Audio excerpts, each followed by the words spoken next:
All right, now that we've watched the two videos and have an understanding of what we're going to be doing, I wanted to share with you a link to a social media cheat sheet on various platforms, meaning how big is the cover photo? How big is your profile photo? Is it going to show up in a circle or a square? Um, the proportions definitely change, so you need to be aware of that. And of course, right now it's going to take a while to load this page. Okay, so we're on this page, 2020, must-have image sizes. So multi-platform, and you can see a bunch of these icons here that you're quite familiar with. Some critical social media photo sizes that works across a wide range of platforms. However, if you absolutely want to know, we're going to slide down here to the purple section. So what really do I need to know for Facebook? How about for Instagram? How about for Tumblr? Tinder, that's interesting. That's definitely not an app for business, so we'll just skip that one. But Facebook will pop here. So the proportion for all Facebook cover photos is this 16:9 proportion, which is also what we consider widescreen, like on our TVs or in the movie theater. So here are the different sizes. Your choice, it'll just be scaled up or down to fit, depending. If you choose the largest of the three, which is the 1920 by 1080, that image is going to have all the quality pixels that can be downsized quite easily, and it will still look good. Whereas a smaller one blown up to this might not be so great. And then you can also use video as your cover photo. So there's a section on that also. I want to go back up and kind of cover a topic that we had earlier in this class. Come on, there we go. Sorry, I'm scrolling all around. This is a link for you, so you can go to it. So how do I get photos to these desired image sizes? So I think Pixlr, Snappa, Stencil, Canva, we've looked at all of these in the past. So on this actual page that I'm giving you the link to, here is an actual tutorial in Stencil and a link to Stencil. However, in Blackboard, I have links also to Canva, Photo Utils, and Stencil. I'm just going to pop up Photo Utils right now. Of course, nothing is fast. Oh, here we go, not bad. Free online photo editor. You upload your image, and then you have a variety of things you can do. So you can crop out some sections, you can resize it, which is important. Maybe you need to flip it. Maybe people are looking off to the right, and for the flow of your needs, you want them looking to the left, so you can mirror flip. So this is a great option too. Canva, Stencil, and Snappa all also have some built-in templates that are already sized. Oh, well, I don't know what's going on here. It was up before. That have some templates that are already sized to the right proportions, and they have some nice backgrounds so that you can make a cool Facebook cover photo quite easily. So here's a quick demo that you can watch. Templates right here, log in, get started free. So that takes care of learning activity 4, but I want you to look through these on your own and really read the social media cheat sheet so that you understand the reasons behind all this as well. I'm going to pop down here because these are going to be videos of actually setting up a page. A PDF on content ideas. So you're going to be setting up a page for your business, and besides getting it activated and having a cover photo and a profile picture, I also want you to have content. I want you to fill out the About section or the Info section, and I want you over the course of this week to make 5 different posts. So it can be a photo, it can be a text post, although we all know that any social media post gets more attention if there's a graphic with it versus just text. I'm also going to ask you to consider maybe having an event and using Facebook events where you say on this certain day we're having something at our store from noon to 3, and you make an event and publish that, and then people can say they're interested, they're coming, or no, they cannot attend. All right, it finally loaded. So 5-minute social media, the videos that we just watched, have some ideas of what you could use as content on your social media. So on Facebook, what could you do?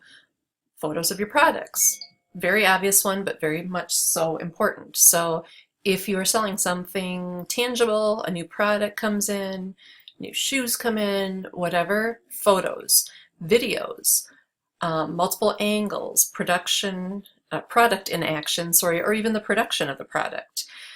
Team members, this is again how you put a face to your company. So you want to know who the CEO really is. Okay, here's Phil. It's his birthday and his 10th anniversary. Or we want to see what this guy's tattoos say because he's the head chef at the Cactus restaurants. Celebrations, anything exciting going on. People love tutorials and how-tos. So YouTube is great for your longer tutorials, but it's great to put some quick lessons right here on your Facebook page. Employee takeovers, we've talked about letting somebody else on your team post. So maybe the sales manager posts one week and the marketing manager posts another week, and it puts faces to names and it makes your company seem more approachable and your brand more approachable. You also can ask questions. So whenever you ask your followers a question, you tend to generate a lot of feedback, and people within that dialogue tend to go back and forth between each other. So asking for advice and suggestions is another awesome idea, because people really feel valued when you ask for their opinion, and when you can comment back on it and say, this is a great idea, thanks Jenny, we're looking into this. So give tips. If you're a photographer, you might want to give photography tips and be helpful, be the resource that they want to come to for information. The Facebook live video, we've talked about that, when you can go live and tell people why they should keep watching, like what's going to happen. User-generated content is when one of your customers or clients posts something related and you want to share it, or they give a shout out to you and you ask to share it. Before and after pictures. Who doesn't love a good before and after? So local events, local sports, client stories, Throwback Thursday, Flashback Friday, behind the scenes. People love to see what's really going on, not just, this is nice to see. You see the front end of the store that's beautiful and stylish, but here's, the back end. People like to see behind the scenes. So, a bunch of ideas here, 24 of them. I want you to look through this handout and give some thought to the posts that you're going to put on your Facebook page. All right. Snappa did eventually load, and like I said, they have pre-made templates. I'm going back to that. They have some stock photos, and then they do the resizing. So if you want to think about these different proportions that different social media platforms need, this may be a great online resource for you. Okay, Facebook itself has a strong online resource center, so let's go take a look at that. Facebook.com/business. So you don't have to watch random YouTube tutorials. You can go straight to Facebook and learn what they're thinking about. By the way, guess who else they own? Instagram, Facebook Messenger, that's pretty obvious. WhatsApp, Workplace, Oculus, wow, they own everything. So learn about it, get some insights, some feedback, resources, ad specs, how big things should be, and support. So why not go straight to the source if you have deep questions? Okay, the PDF with the content ideas I just showed you, and then finally, how to make your photo stand out. Here we go. So the ideal size, we've covered that plenty of ways over, but how to make it really stand out. So a cover video, that's one way to really stand out. Instead of a static photo, it is an actual video. Something to consider is how your Facebook page is going to be viewed. So is it going to be on a desktop, or on a mobile or an iPad. And when we think about a mobile, my phone is a lot smaller than other people's phones. So the size of a mobile phone varies greatly. So here's how their pictures for SpaceX look on their website, how they're cropped.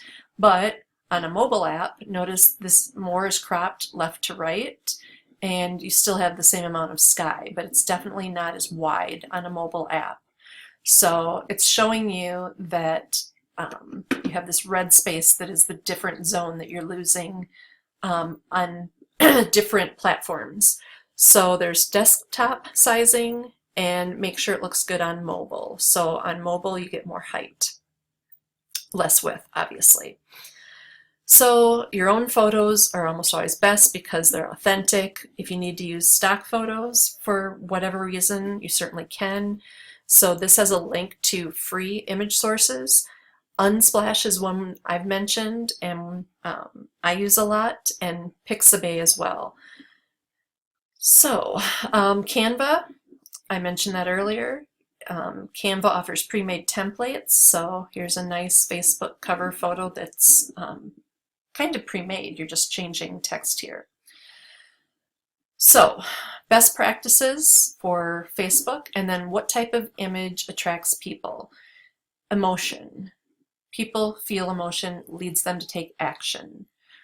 Relevance, colors, typography, and hashtags and text. So spend a few minutes, click on this link in Blackboard, and really look through this article as well. So I'm going to stop this video, and then we're actually going to go back and set up a business page, and then I'm going to show you, you do need to publish it. And when you do that, you're going to get a URL up at the top here that's going to say facebook.com/ and then typically whatever name you've assigned to it, or sometimes it's auto-generated. So whatever they give you as the URL to get to your site, that's what you're going to come back and include here by a week from, well, next week, Monday the 27th. You're going to come back and put the URL to your Facebook business page here so that your classmates can look at it and I can look at it as well. And then I am going to show you, like I said, how to unpublish it. Make sure that when you do create the Facebook page for your business, I want you to fill out the About section, have a profile picture, a cover photo, and at least 5 posts or events. Here's the big one. Please mark it clearly, class project only at the top, just in case somebody stumbles upon your page. We're going to try to make it clear that this is just practicing. When you're done and it's published, you share to the Excel file. And then I already mentioned earlier about the discussion board that I need you to fill out based on last week's homework of all the different social media options. And the last thing is, I've just given you a heads up on the rubric for the final paper. I'll talk more about that in the next week or two, but I want you to see it and see that the deadline for it, normally things are due on Monday, but I'm giving you all the way until Friday. This is the last day of school now. So for this rubric, I think if I have this one open already. Nope, I thought I did. Again, we're going to be discussing this more in the future, but for now, I wanted to quick give you an overview of what this is going to be. So this is the rubric, but I'll have more detailed directions. In this paper, you're going to discuss Web 2.0 and what it means for businesses. You're going to describe how social media has changed the way that businesses in general interact with customers and clients. You are going to then describe your model business, what it is, what it does, who its clients are, and what their goals may be and your goals. And then you are going to, I can't get this to spread down here. Okay, you're going to describe your comprehensive web and social media plan that you would have for this business. So you're going to go into great detail about what's going to be on your website and why, what social media platforms you're going to use and why. The mechanics of it are going to include the writing proportions, so intro, body, and conclusions, 3 to 5 pages, and it integrates information appropriately, no plagiarism, and you cite your sources at the end. It doesn't need to be APA or MLA, but I do need sources cited at the end in some format. So free of spelling errors, punctuation errors, grammar errors, run it through spell check, run it through grammar check, ask a friend or family member to proofread for you. And then overall, it showcases your knowledge of the subject and is well thought out. So that's just kind of a heads up of what's coming. We still have a few more learning plans before we even get to that. So if you have any questions, let me know, but this is just kind of a friendly heads up.